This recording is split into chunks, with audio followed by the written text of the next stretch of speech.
şehir yine susur, geceler uzanır. Köyüne küçelerde bir gölge dayanır. Adını demirəm, sesimde kalır.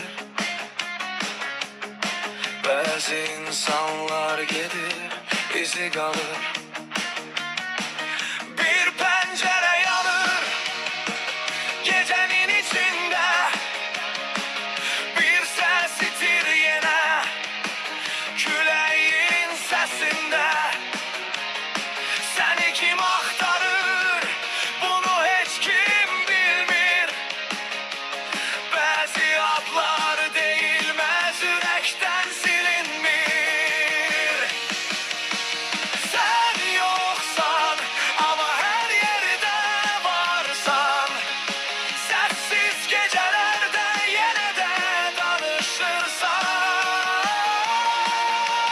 Ne kadar uzak, ne kadar yad, bazı hatireler olmur hiç vaxt azad.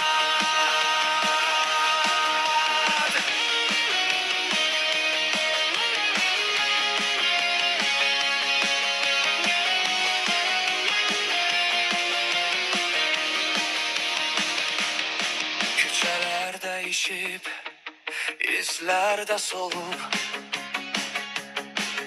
bir vaxt gülen şehir indi susup.